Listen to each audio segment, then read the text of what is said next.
यत् स्वरूपम् अविज्ञाय प्राप्तं दुःखमनन्तिकं तत्पदं ज्ञापितं येन तस्मै सद्गुरुवे नमः। अज्ञानतिमिरान्धस्य ज्ञानाञ्जनशलाकया चक्षुरुन्मीलितं येन तस्मै सद्गुरुवे नमः। कबीरनामं परमं पुनीतं युगे युगे स्वामी हरति दुःखं। दातारे मुक्तं पुरुषं पुराणं चरणारविंदं सतत नमामि। बोलिए सद्गुरुदेव की जय, संत समाज की जय, भक्त समाज की जय, साहे बंदगी साहे।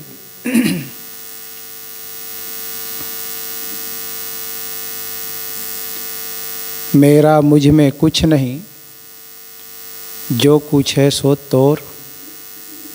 तेरा तुझको सौंपता क्या लागत है मोर। निर्देशानुसार आप सबके बीच सद्गुरु संतों के माध्यम से जो कुछ भी अंदर गया है उसे ही जुगाली करने का प्रयास किया जाएगा, मनन चिंतन करने का प्रयास किया जाएगा।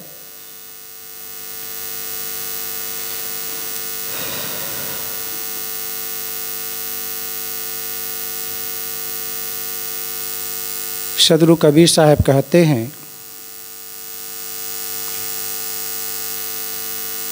खक्खा चाहे खोरी मनावे। सद्गुरु कहते हैं कि यदि तुम अपने जीवन में सुख चाहते हो, शांति चाहते हो, तो खोरी मनावे। खोरी कहते हैं साधन को, आने जाने के जो साधन है, गलियारे हैं, उसे कहते हैं खोरी। और यहाँ पे खोरी का अर्थ है माध्यम। शुभ और अशुभ को ग्रहण करने का जो माध्यम है हम सबके जीवन में, वह है हम सबकी इंद्रियां। साहब का संकेत है, यदि तुम अपने जीवन में सुख चाहते हो, शांति चाहते हो, आनंदित जीवन जीना चाहते हो, तो अपने इंद्रियों को व्यवस्थित कर लो, स्वश कर लो। कौन अपने जीवन में सुख नहीं चाहता है? सभी अपने जीवन में सुख चाहते हैं, शांति चाहते हैं। लेकिन विचारना यह है किन कर्मों से जीवन में सुख आएंगे और किन कर्मों करने से जीवन में दुख आएंगे, उस पर विचार करना है। हम यहीं पे भूल कर जाते हैं और उस भूल को हम बराबर दोहराते रहते हैं। और इसके लिए सद्गुरु कबीर साहब कहते हैं, भूल मिटे गुरु मिले पारखी। जीवन में जो भूल हैं, जो बराबर हम भूल करते चले जाते हैं, यदि इस भूल को दूर करना है, मिटाना है, तो सद्गुरु संतों के विचारों को आत्मसात करके ही मिटाया जा सकता है। भूल का परिणाम ही शूल होता है, दुख पीड़ा क्लेश होते हैं। यदि हम ये सब नहीं चाहते हैं तो हमें अपने कर्मों को, अपने जीवन को देखना होगा, परखना होगा, सिंहावलोकन करना होगा। सिंह जब चलता है, कहा जाता है सिंह जब चलता है तो पीछे मुड़ करके देखता है, कोई हमारा दुश्मन पीछा तो नहीं कर रहा है। 2 कदम आगे बढ़ता है, फिर पीछे मुड़ करके देख लेता है। ऐसे ही हम सबको भी अपने जीवन में सिंहावलोकन करने की आवश्यकता है, पीछे मुड़ करके देखने की आवश्यकता है। और यही काम हम नहीं करते हैं। हम चाहते सुख हैं, लेकिन हमारा कर्म खोटा होने की वजह से हमें दुख मिलता है। चाहत सुख दुख संग न छाड़ा। जिन प्राणियों पदार्थों के संग-साथ से हमें दुख मिल रहे हैं, उन्हीं प्राणियों पदार्थों का संग-साथ हम बराबर करते चले जाते हैं। सदगुरु कबीर साहब ने कहा, कबीर कमाई आपनी, कबीर कमाई आपनी कभू निष्फल जाए, बोया पेड़ बबूल का तो आम कहाँ से पाए। बबूल का पेड़ लगा करके कभी भी हम आम का फल प्राप्त नहीं कर सकते हैं। यदि हमें आम का फल चाहिए तो आम का वृक्षारोपण करना पड़ेगा। धान का फसल काटनी है तो धान बोना पड़ेगा। गेहूँ चाहिए तो गेहूँ बोना पड़ेगा। अमरूद चाहिए तो अमरूद का वृक्षारोपण करना पड़ेगा। हम गेहूँ बो करके धान की फसल नहीं प्राप्त कर सकते। चाहे आज के अत्याधुनिक जितने साधन हैं उन सभी साधनों का प्रयोग कर लें, चाहे गंगा जल का सिंचन कर लें, लेकिन कभी भी गेहूँ का बीज डाल करके धान के फसल हम नहीं प्राप्त कर सकते। जो हम चाहते हैं वही कर्म करने की आवश्यकता है। गोस्वामी तुलसीदास जी ने बहुत ही सुंदर कहा, कर्म प्रधान विश्व करी राखा, जो जस करहि सो तस फल चाखा। आदमी जैसा कर्म करता है उसके अनुरूप उसके जीवन में सुख और दुख मिलते हैं। जीवन में जितने दुख मिलते वह निज दोषों के कारण ही, जीवन में जितने दुख मिलते वह निज दोषों के कारण ही, पर जिसमें इतना ज्ञान नहीं वह दोष मिटाना क्या जाने। सुख दुख कहीं बाहर से नहीं आते हैं। कोई सुख दुख का प्रणेता कोई सातवें आसमान पे नहीं बैठा है जिसके संकेत से हमें सुख और दुख मिलते हों। लेकिन कुछ लोग की मान्यता है, धारणा है, जब भी उनके जीवन में दुख मिलते हैं, दुख आते हैं, वो सोचता है कि सातवें आसमान पे कोई दुख दाता बैठा हुआ है। ऐसे सोच करके ऊपर इशारा करता है। वो जैसा चाहता है उसी के अनुरूप ही हमें सुख और दुख मिलते हैं। क्या हंसी आती हजरते इंसान पर, क्या हंसी आती हजरते इंसान पर, फेल बद तो खुद करे लानत करे शैतान पर। आदमी खुद बुरा कर्म करता है, दोष देता है भगवान को, खुदा को, गाड को, ना मालूम हो किन किन पर दोषारोपण करता है। बहुत लंबी लिस्ट गिना ले जाता है, लेकिन दुख के जो मुख्य कारण है उन कारणों पर विचारता नहीं है, चिंतन नहीं करता है। दुख का मुख्य कारण है जीवन में मलिनता, जीवन में जो दोष हैं, जीवन में जो विकार हैं, जीवन में जो बुराइयां हैं, ये दुख का मुख्य कारण है। इसलिए जीवन को निर्मल बनाने की आवश्यकता है, पवित्र बनाने की आवश्यकता है। इसलिए कहा गया है निर्मल जीवन ही सुखी जीवन है। जिसका जीवन निर्मल होता है वह सुख और शांति से जीवन व्यतीत करता है। श्रीमद् भागवत महापुराण में कथा आती है राजा पुरूरवा की। राजा पुरूरवा हो चुके हैं, एक चक्रवर्ती सम्राट हो गए हैं। उन्होंने अपने जीवन पर विचार किया, चिंतन किया। मैं अपने आप को बहुत बड़ा ज्ञानी मानता था, बुद्धिमान मानता था, विवेकी मानता था, लेकिन मेरा जो पतन हुआ उन पतन के कारण है क्या चीज़। तो उन पतन के कारणों पर उन्होंने विचार किया, चिंतन किया और उन्होंने कहा, स्वार्थस्य कोविदम धिंग माम मूर्खा पंडित मानिनम यो अहमीश्वरताम प्राप्त स्थिति भिगो खगजिता किम विद्या किम तपसा किम त्यागेन श्रुतेन व किम विभुक्तेन मौनेन स्त्रीभिरस्य मनोहितम किमेत्या नोपकृतम रज्ज्व सर्पचेष रज्जु स्वरूपा विदुषो यो हम अजितेंद्रिया। वे कहते हैं मैं अपने आप को बहुत बड़ा होशियार समझता था, बहुत बड़ा ज्ञानी समझता था, बहुत बड़ा पंडित समझता था, लेकिन मेरा इतना विशाल पतन कैसे हुआ। भारतीय संस्कृति में पंडित शब्द एक महत्वपूर्ण शब्द है, बहुत ही आदरणीय शब्द है। सत्या सत्य विवेकनी बुद्धि पंडा या शासो सा पंडिता। सत्य और असत्य के विवेचन करने वाली बुद्धि जिनके पास है उसे पंडित कहते हैं। गीता श्रीमद् भागवत महापुराण में कहा गया, पंडितों बंध मोक्षवित, बंध और मोक्ष का जो ज्ञाता होता है उसे पंडित कहा जाता है। गीताकार की दृष्टि में आया, यश सर्वे समारंभः काम संकल्प वर्जिताः ज्ञानादि दग्ध कर्माणम तमाओ पंडितम बुधा।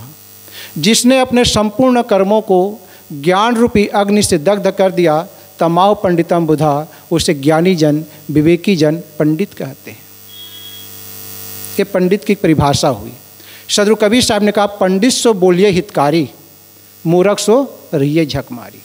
सदगुरु कबीर साहब कहते हैं, यदि पंडित व्यक्ति मिले, विवेकी मिले, समझदार व्यक्ति मिले तो ज्ञान की वार्ता हो जानी चाहिए। और जो बकवासी आदमी होते हैं, ऐसे व्यक्ति से शांत हो जाओ, मौन हो जाओ, अपने आप को बचा करके चलो। जहाँ पे सदगुरु कबीर पंडित की परिभाषा करते हैं, वहाँ पे दूसरी तरह से जब चिंतन करते हैं, गुरु पर आते हैं, तो उन्होंने कहा, गुरु की दया साधु की संगत निकर याओ यही द्वार। सदगुरु संतों कृपा प्रसाद प्राप्त कर ज्ञान के रास्ते पे निकल पड़ो। लेकिन होते हैं कुछ लोग गुरु के नाम पे ठग भी हो जाते हैं। तो ऐसे लोगों को भी सदगुरु कबीर साहब ने अच्छी तरह से कहा और खूब कहा। सदगुरु कबीर साहब बीजक में अनेक प्रकार के उदाहरण दे दे करके हम सबको बताते हैं। जो अविवेकी व्यक्ति मिलते हैं, धोखेबाज मिलते हैं, लोगों को ठगने वाले मिलते हैं, ऐसे लोगों से सावधान हो जाओ, बचा करके चलो। इसलिए साहब कहते हैं, पूरा साहेब से ये सब विधि पूरा होए, ओछे से नेह लगाए कि मूला ही आवे खो। पूर्ण सदगुरु की सेवा करो, सच्चे सदगुरु के सानिध्य में जाकर के बोध प्राप्त करो। उत्तिष्ठत जागृत प्राप्त वाणी बोधत, उठो जागो और सदगुरु संतों के सानिध्य में जाकर के बोध प्राप्त करो। आदमी जीवन के जो वास्तविक लाभ है, जीवन के जो वास्तविक संपत्ति है, जीवन के जो वास्तविक पूंजी है, उस पर ध्यान नहीं देता है। संसार के जो नश्वर चीज़ है, नश्वर प्राणियों पदार्थ हैं, उस पर ज़्यादा ध्यान देता है, उसे ज़्यादा बटोरने में लगा रहता है। इसलिए उसके जीवन में बराबर दुख पर दुख उसे मिलता रहता है। हमें चाहिए कि हम अपने जीवन पर अच्छी तरह से बारीकी से निरीक्षण परीक्षण करके, चिंतन मनन करके आगे कदम उठाएं। हम जिस रास्ते पे चलना चाहते हैं, यहाँ नेकी बदी दो रास्ते हैं, गौर से सुन लो। तुम्हें चलना है जिस मार्ग से, अपना रास्ता चुन लो, मगर चलने के पहले सोच लो अंजाम क्या होगा। भलाई कर भला होगा और बुराई कर बुरा होगा। हम भला करेंगे तो हमें सुख मिलेगा, बुरा करेंगे तो हमें दुख मिलेगा। विचारना हमें यह है कि हम चाहते क्या हैं, दुख बटोरना चाहते हैं कि सुख प्राप्त करना चाहते हैं। उसी के अनुरूप हमें कर्म करना पड़ेगा। कोई विद्यार्थी है, यदि वो पास होना चाहता है तो उसे मेहनत करना पड़ेगा, परिश्रम करना पड़ेगा, तब वो अच्छे नंबरों से पास हो सकता है। ये नहीं कि परीक्षा का समय आया और 1 किलो लड्डू ले गए और हनुमान जी को चढ़ा दिए, ये नहीं होगा। हमें मेहनत करना पड़ेगा। हम यही करते हैं, कोई मंदिर में जाते हैं, साष्टांग दंडवत करते हैं, त्वमेव माता च पिता त्वमेव त्वमेव बंधुश्च सखा त्वमेव करके उनसे कुछ भोग मोक्ष मानते हैं। इससे कुछ होने जाने वाला नहीं है। लेकिन आदमी बड़ा चतुर होता है, मेहनत करना नहीं चाहता, सस्ता कुछ भी मिल जाए उसको लेने के तैयार हो जाता है। मंदिर में जाता है, घंटी बजाता है, जो कुछ भी उनसे बन पाता है वो चढ़ाता है, बड़े श्रद्धा से चढ़ाता है। वो जानता है जो कुछ भी मैं चढ़ा रहा हूँ, इन्हें कुछ ग्रहण तो करने वाला है नहीं, वापस लौट करके मुझे मिलने वाला है। इसलिए कहा गया कि टुन टुन टुन टुन घंटी हिलावे, झपक दे सब झपना, और ठाकुर देव को भोग लगावे, गपक जाए सब अपना। आदमी बड़ा चतुर चालाक है। जो जानदान प्राणी है उसकी सेवा नहीं करना चाहता। जो नाजान है, नादान नाजान, जिसमें कोई जान नहीं, जो खाए नहीं उसको खिलाता है, जो सुनता नहीं उनसे बोलता है, उसको सुनाना चाहता है, उसके सारे दुख पीड़क उसको सुना करके अपने आप को हल्का महसूस होना चाहता है। अरे जो सुने, जो बोले, उनके पास जाओ, उनके पास अपने दुख दर्द को बांटो, तो तभी तुम्हें सुख और शांति मिल सकती है। लेकिन ऐसा नहीं करता है। आदमी मेहनत बहुत कम करना चाहता है और लाभ बहुत ज़्यादा बटोरना चाहता है। हर आदमी लाभ चाहता है। लाभ के संबंध में मुझे उदाहरण याद हो रहा है। एक सेठ जी थे। सेठ और पंडित ये बड़े चतुर और चालाक होते हैं। लोगों को अपने जाल में किस तरह से फंसा करके, उल्लू सीधा करके उसका धन का शोषण करना चाहता है, अच्छी तरह से जानते हैं। ये धन, तन और मन तीनों का अच्छी तरह से शोषण करने में लगे रहते हैं। एक सेठ जी थे। पहले सेठ का हम उदाहरण सुन लें। बड़े सवेरे दुकान खोले। दुकान खोलते ही एक ग्राहक उनके पास पहुंच जाते हैं। ग्राहक अपना माल झोला में लेकर के पहुंचता है। सेठ जी से कहते हैं, सेठ जी आप मेरा माल तौल दीजिए। माल तौलने मात्र का मैं आपको 50 रुपया दूंगा। बहुत पहले ज़माने का ये है।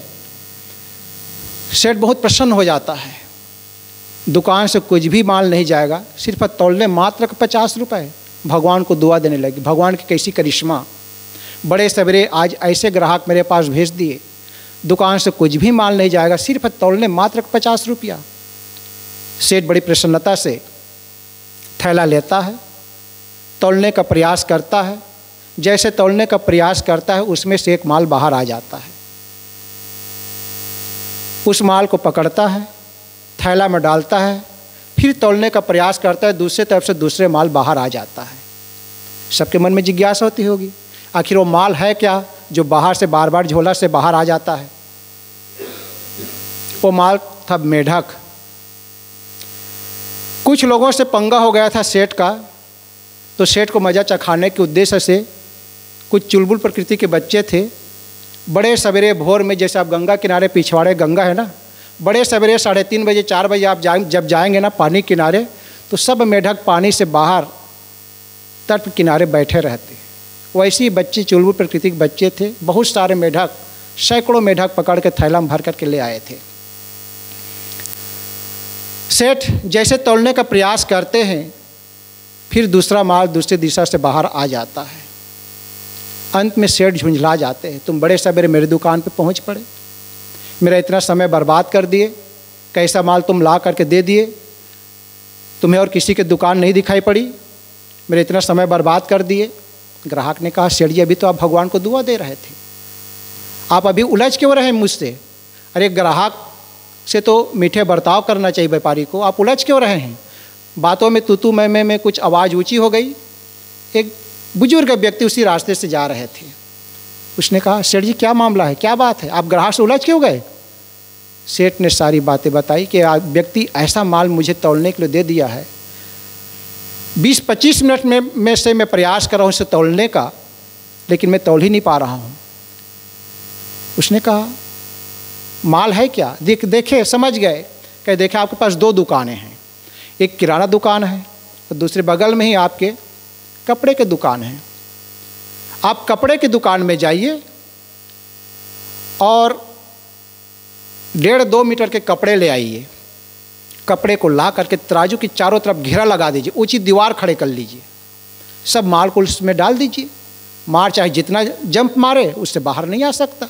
बड़े आसानी से आप तौल ले जाएंगे। बुद्धि से काम लेंगे तो सब समस्या का समाधान है। बुद्धि यश बलम तस् निर्बुद्धेषु कुतो बलम। जिसके पास बुद्धि है उसके पास बल है। सेठ बड़े खुश हुए, प्रसन्नता से उछलती हुई दुकान पे गए, कपड़े की दुकान पे। 1.5-2 मीटर का कपड़ा ले आता है, तराजू के चारों तरफ घेरा लगा देता है, सब माल को इसमें डाल देता है, तौलने का प्रयास करते हैं। उसमें कुछ लीडर थे, सब में कुछ लीडर होते हैं, आदमी में कुछ नेता नहीं, सब में अपने अपने तरह से लीडर होते हैं। उसमें भी कुछ लीडर थे। अब उस लीडर और जो अन्य मेढक थे उनमें जो लीडर थे उससे कहा, अब हम क्या करें, अब तो हम घेरे के अंदर आ गए, अभी हम यहाँ से चाहे जितना जंप लगाएं यहाँ से बाहर नहीं जा सकते। कुछ तरकीब बताइए, कुछ उपाय बताइए, अन्यथा सेठ तौल ले जाएगा, हम लोग फंस जाएंगे। उसमें जो लीडर था उसने कहा, घबराओ मत, मैं लीडर हूँ, नेता हूँ तुम लोगों का, मेरे पास बुद्धि है, मैं जैसा कहता हूँ वैसा तुम लोग करोगे, सेठ जीवन भर तौलता रह जाएगा, कभी भी इसका दाढ़ी सही नहीं हो पाएगा। कहीं जल्दी बताओ अन्यथा सेठ तोड़ ले जाएगा, ये काम करो। अब इस घेरे के अंदर हम हो गए, इस घेरे से हम बाहर नहीं जा सकते। अब इसी घेरे के अंदर उछल कूद मचाना चालू करें। एक साथ सब लोग हम उछल कूद मचाएंगे तो तराजू जो पल रहा है ऊपर नीचे होता रहेगा, सेठ तोलते रह जाएगा जीवन भर, कभी भी कांटा स्थिर नहीं हो पाएगा। सब एक साथ तो उछल कूद मचाना चालू किए। अंत में सेठ झुंझला जाता है, तुम अपना माल ले जाओ, मुझे पैसे की जरूरत नहीं। ऐसे ही आज हमारे समाज में अपने स्वार्थ की पूर्ति के लिए आपस में लड़ाते रह जाते हैं। मंदिर और मस्जिद को लेकर के लड़ाने लग जाते हैं, जाति के नाम पर लड़ाने लग जाते हैं। अपने तुच्छ स्वार्थों को पूरा करने के लिए अनेक प्रकार के लोगों को गुमराह करने में लग जाते हैं। मैं उदाहरण दे रहा था एक पंडित जी का। पंडित जी थे, गर्मी का दिन था, 4-5 बच्चे आम के बगीचे में टहलते हुए चले गए। जैसे आम के बगीचे में गए तो एक छोटा सा, ज़्यादा दिन का बच्चा नहीं हुआ था, गधे का छोटा सा बच्चा था, ज़्यादा दिन का नहीं था, थोड़े दिन का था। गर्मी के दिन में छाँव में सुस्ता रहा था। 4-5 बच्चे कुतूहलवश उस बच्चे को पकड़ करके उस पर सवारी करना चालू कर दिए। दौड़ाए। बच्चे तो उत्साहिक प्रकृति के होते ही हैं, एक के बाद एक सवारी करना चालू किए। ज़्यादा से ज़्यादा आधा पौन घंटा में उसका राम नाम सत्य हो गया। किसका? गधे का बच्चा था उसका। अब सब बच्चे घबराए, अपने अपने माता पिता के पास गए, घबराए, दौड़ते हुए, हाँफते हुए, पिताजी आज तो बहुत बड़ा अनर्थ हो गया। उसने कहा क्या हुआ, इतने घबराए हुए क्यों लगते हो, हुआ क्या? कहे कि हम 4-5 बच्चे मिल करके एक छोटे से गधे के बच्चे पर सवारी कर रहे थे, अंत में उसका राम नाम सत्य हो गया, मर गया। उसके बच्चे बहुत घबराए। उसके बच्चे के बात को सुन करके उसके पिताजी थे बहुत घबराए। पंडित जी के पास गए, पंडित जी से कहा पंडित जी आज बहुत बड़ा अनर्थ हो गया। कहे क्या हुआ? 4-5 बच्चे मिल करके एक गधे के बच्चे पर सवारी किए, उसका राम नाम सत्य हो गया। पंडित जी तुरंत पत्रा खोलते हैं और कहते हैं वो ये तो बहुत बड़ा अनर्थ हुआ। 4-5 बच्चे मिल करके गधे का बच्चे का राम नाम सत्य कर दिए, ये तो बहुत बड़ा अनर्थ हुआ। पंडित जी कुछ उपाय तो होगा इससे बचने का? कहे उपाय है, तो जल्दी बताइए, उस उपाय को हम करेंगे। कहे कि देखो, सबसे पहले तुम सबको चारों धाम की यात्रा करना पड़ेगा। जब वहाँ से वापस आएंगे तो 100 ब्राह्मणों को भोजन कराना पड़ेगा, और इतना ही नहीं, सभी ब्राह्मणों को एक गौदान भी करना पड़ेगा, तब इससे छुटकारा मिल सकती। वो सब घबराए। पंडित जी अभी कुछ ही दिन पहले कोरोना के वजह से अकाल पड़ गया है, दरिद्रता आ गई है, अब किसी तरह इस वर्ष से हम लोग संभले हुए हैं, और इसमें सबको 100 ब्राह्मणा तो भोजन कराने में कोई बात नहीं, सभी को एक गौदान मतलब 100 गौदान करना, ये तो समस्या पर समस्या है। बस ये चर्चा हो ही रही थी। एक व्यक्ति दौड़ता हाँफता वो आया, कहे पंडित जी आपका छोटा लड़का उस पर संतोष भी था, वह भी उन बच्चों के साथ गधे पे चढ़ता रहा। पंडित जैसे अपने बच्चा संतोष का नाम सुनता है, दोबारा फिर पत्र पलटने का बहाना करता है और कहता है ओ ग्रह टल गया, 4-5 बच्चे और उसमें एक संतोष, तो गधा हमारे कौन दोष? जाइए, कोई दोष नहीं, क्योंकि उनका भी बच्चा आ गया था, उसे भी चारों धाम की यात्रा करना पड़ता, उसे भी 100 ब्राह्मणों को भोजन कराना पड़ता, 100 गौदान भी करना पड़ता। तो इसलिए कह दिया 4-5 बच्चे उसमें एक संतोष, तो गधा हमारे कौन दोष। तो मैं कह रहा था समाज में अपने लाभ के लिए अनेक प्रकार के शोषण चल रहा है। आदमी विचार नहीं करता, विवेक नहीं करता, चिंतन नहीं करता, सद्गुरु संतों के सानिध्य में जाकर के बोध प्राप्त नहीं करता, इसलिए आदमी भटक रहा है। चिंतन शुद्ध न होने की वजह से, चिंतन में परिष्कृत विचार न होने की वजह से आदमी अनेक तरह से गुमराह में भटक रहा है, इसलिए दुख पर दुख झेलता जा रहा है। मैं कह रहा था यदि जीवन में सुख चाहते हैं, शांति चाहते हैं, तो जो दोष हैं, जो बुराइयां हैं, उस पर अच्छी तरह से चिंतन मनन करके उससे अपने आप को बचाएं। तो राजा पुरूरव विचार करता है, चिंतन करता है, यो अहम अजितेंद्रिय, मुझ में जो अजितेंद्रिय दोष है, उन दोषों के कारण ही मेरा इतना विशाल पतन हो। सदगुरु कबीर साहब कहते हैं, खक्खा चाहे खोरी मनावे। यदि तुम अपने जीवन में सुख चाहते हो, शांति चाहते हो, आनंदित जीवन जीना चाहते हो, तो अपने इंद्रियों को स्वश करो, कम देखो, कम बोलो, कम सुनो, ये गांधी जी के महावाक्य है। और साथ साथ कम सोचो। यदि हमारा सोचना सही है तो हमारा देखना, हमारा सुनना, हमारा बोलना सब व्यवस्थित हो जाएंगे। इसलिए रहु सम्हारे राम विचारे। अपने आप को संभाल करके रख और राम का विचार कर, जो अंतरात्मा राम है उस पर निमज्जन कर। बोलिए सद्गुरुदेव की जय। सर्वे भवन्तु सुखिनः, सर्वे सन्तु निरामयः, सर्वे भद्राणि पश्यन्तु, माँ कश्चित् दुर्भाग् भवेत्। साहेब बंदगी साहेब। अभी हम लोग